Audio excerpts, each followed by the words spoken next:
కృష్ణానది తెలంగాణలోనే 70% ప్రవహిస్తోంది. ఆంధ్రప్రదేశ్లో 30% ప్రవహిస్తోంది.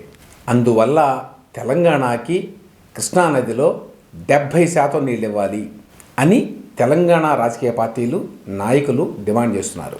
తెలుగు రాష్ట్రాల మధ్య కృష్ణా జలాల పంపిణీ మీద బ్రజేష్ కుమార్ ట్రిబ్యునల్ ఇప్పుడు విచారణ జరుపుతోంది. ఈ విచారణలో భాగంగా తెలంగాణ సమర్పించినటువంటి అఫిడవిట్లో కూడా ఈ విషయం ఉంది. వినగానే ఇటువంటి డిమాండ్ సహేతుకంగానే అనిపిస్తుంది.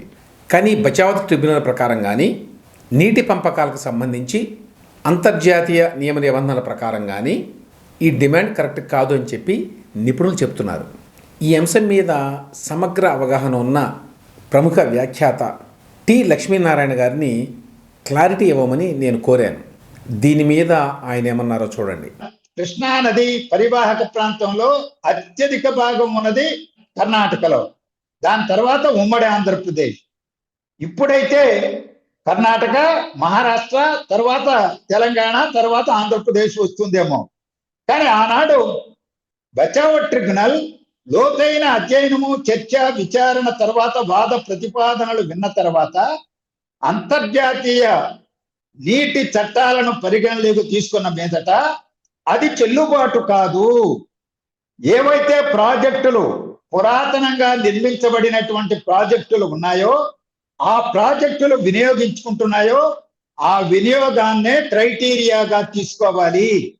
అలా తీసుకున్నప్పుడు కృష్ణా డెల్టా దాని చరిత్ర 1852-55 కాలంలో నిర్మించింది, బ్రిటిష్ వాళ్ళు నిర్మించారు.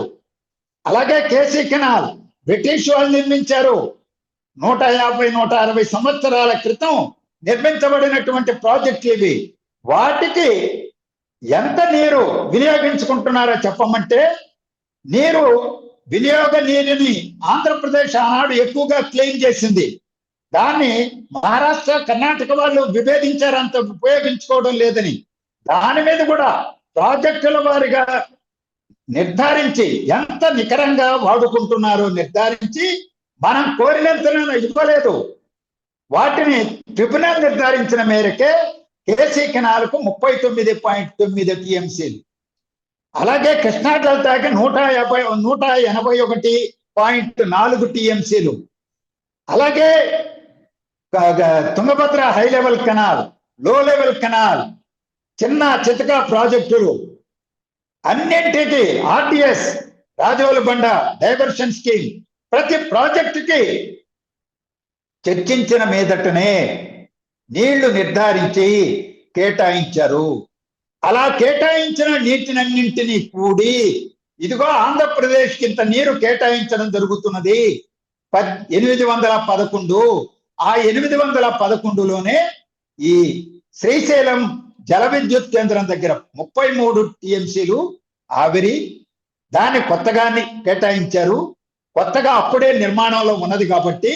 అలాగే జూరాలకి 17.84 టీఎంసీలు, అసలు ప్రాజెక్టే నిర్మాణం కాలా అప్పటికి, కానీ ప్రత్యేక దృష్టితో దానికి కేటాయించారు.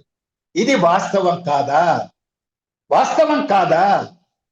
ఒక్కసారి దేశంలో ఉన్న నిష్ణాతులైన ఇంజనీర్ల కమిటీని కేంద్ర ప్రభుత్వమే వేసి అసలు క్రైటీరియాగా పరివాహక ప్రాంతాన్ని బచావ్ ట్రిబ్యునల్ తీసుకున్నదా లేదా తేల్చమనండి.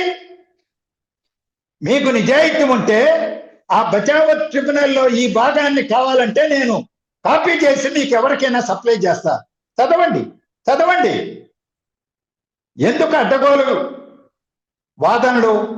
ఈరోజు తెలంగాణ ఒక్కదానికే ఆ పరివాహక ప్రాంతాన్ని క్రైటీరియాగా తీసుకుని బ్రజేష్ కుమార్ ట్రిబ్యునల్ నీళ్లు కేటాయించగలదా?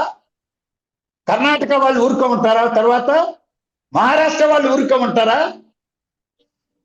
2060 టీఎంసీల నికర జలాల్లో కర్ణాటకకి ఎన్ని వచ్చాయి మీకు తెలియదా? పరివాహక ప్రాంతం ప్రకారం ఆ నిష్పత్తిలో నీళ్లు కేటాయించారా? చూడండి ఒకసారి. ఎలా మాట్లాడతారండి? చారిత్రకంగా ఉన్నటువంటి నీటి వినియోగాన్ని పరిగణనలోకి తీసుకొని నీటి కేటాయింపులు ఉంటాయి అని, ఈ మేరకే అప్పట్లో బచావత్ ట్రిబ్యునల్ నీటి కేటాయింపులు చేసిందని లక్ష్మీనారాయణ గారు అంటున్నారు. మరిప్పుడు తెలంగాణ లేవనెత్తుతున్న ఈ డిమాండ్ని బ్రజేష్ కుమార్ ట్రిబ్యునల్ పరిగణిస్తుందా అనే అంశం మీద లక్ష్మీనారాయణ గారు ఏమన్నారో చూడండి.